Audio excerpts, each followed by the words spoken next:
Sustainable development has become the popularized expression for Agenda 21.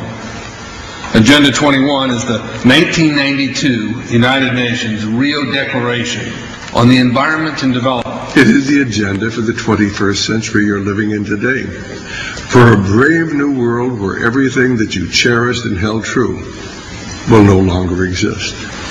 Agenda 21 defines itself as the comprehensive plan of action to be taken globally, nationally, and locally by organizations of the United Nations systems. It also elevates nature above man.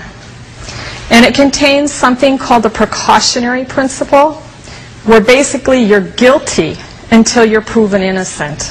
Sustainable development is the philosophy designed to bring human beings across the globe under the full control of a narrow human elite. It's a 40-chapter document to basically control the world. It's based entirely on socialist control mechanisms. Sustainable developers have designed a global movement coordinated through a global to local action plan to create world government in accordance with certain objectives. These objectives include an end to national sovereignty, the abolition of private property, the restructure of the family unit, and increasing limitations and restrictions on mobility and individual opportunity. The green goal includes the listings of what's not sustainable. A couple of the examples include private property. 728 lists fossil fuels. Golf courses and ski lodges are not. Consumerism. Irrigation is not sustainable. Paved roads. Commercial agriculture. Herbicides, pesticides. Elsewhere, it lists farmlands, pastures, grazing of livestock, and the family unit. The focus of sustainable development is the abolition of private property, societal undermining of the family, and abandonment of the constitutional protection of unalienable rights as described in the Declaration of Independence. You see, I sat on the Santa Cruz Agenda 21 committees. Now, this was a lot of crazy ideas. This was back in the mid-90s. Crazy ideas I heard. Mother Earth's surface wasn't to be scratched. Human beings were to be concentrated into human settlement zones. Educational systems were to focus on the environment as the central organizing principle. All aspects of life were covered. Well, I went to these committees at the request of some people who told me that I needed to understand what was going on, and I came back and I said, this is craziness. This is so silly. It has no chance of having any effect on our society. Well, I was wrong. The United States government's support for sustainable development, Agenda 21, is very clear.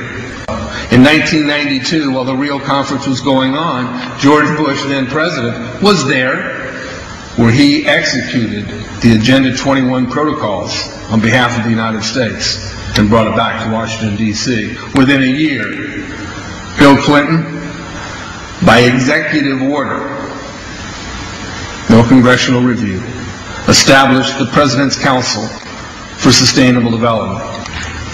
In Santa Cruz, we've got a 2-lane freeway system. We need 4. But what we're getting is hundreds of millions of dollars of federal money to take a dilapidated rail line that Southern Pacific wants to put in the hands of somebody else so that a commuter line can be built along the railroad track. That'll be followed by 14-story buildings where people will live and stack them and pack them units, where developers or so-called sustainable developers will build these high-rises with federal dollars. In fact, Santa Cruz has received a $300 million federal grant to build the first 3,000 of these stack them and pack them units. The County Board of Supervisors has said, if you are a sustainable developer, you're immune from any construction defect liability. It's a partnership between selected developers building this new world order and the government using the American taxpayer dollars in order to do it. This is a map of the Wildlands Project. To explain the map, the red are areas that are to be off limits to human beings. No resource development, no human activity. If you live there, you won't. The yellow areas are the areas for major control of all human activity. If you live there, you won't. The black areas, the black dots, are the smart growth zones. That's where human beings are to be stacked and packed in small living units along rail tracks.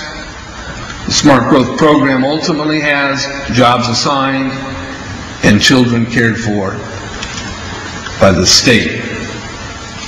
The question has been asked many times how the people who are perpetrating these things expect to do this and make it last. And the answer to that is that you steal a generation of children and you indoctrinate them so that they accept these ideas and they become global citizens in the coming global village. UNESCO came out and declared 2005 to 2015 the decade of education for sustainable development. But they go on to say that it will encompass the 40 chapters of Agenda 21. That is your federal national curriculum. The entire purpose of second grade social studies is to transfer loyalty from the family to the government and teach them about sustainable economic consumption. Students construct their own understandings of reality and realize that objective reality is not knowable. So why bother? The truth is, the truth which keep men free is being suppressed in order to prop up the attitude training agenda. And it moves on.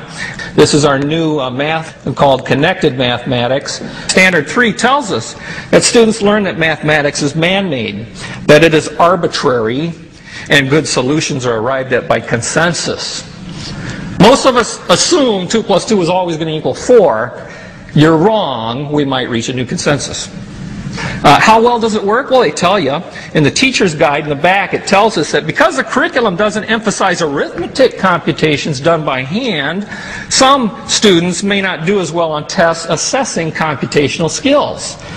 We believe such a trade-off in the favor of CMP is very much to the student's advantage in the world of work. Our children are mathematically illiterate on purpose. How do I know on purpose? Why isn't this just a basic bad idea? Because the Sustainable Development Plan tells us so. Generally, more highly educated people who have higher incomes consume more resources than poorly educated people who tend to have lower incomes. In this case, more education increases the threat to sustainability. Charlotte Iserby, I owe you an apology. I did not believe for the longest time it was a deliberate dumbing down. I thought the dumbing down was a natural consequence of a bad idea. Folks, it's deliberate. It's deliberate. The sustainable globalist goal is the orchestration of a planned fall of American principles, values, and lifestyles. The effect on the average American will be devastating. With modernizing technology, the ordinary person will live without independence, privacy, or substantive rights. Another press conference that I attended was the ICLE group, the International Committee for Local Environmental Initiatives. It helps in the implementation of Agenda 21 in all of our local communities. And one of the speakers was a Harvey Reuven, who happens to be the vice chair of ICLE. And I asked him about the correlative rights that Americans derive from the United States Constitution and the Bill of Rights. And that, of course, is your individual liberties, your private property, your freedom of speech. Asked about it clashing with Agenda 21. And you know what his response was? Individual rights must take a back seat to the collective.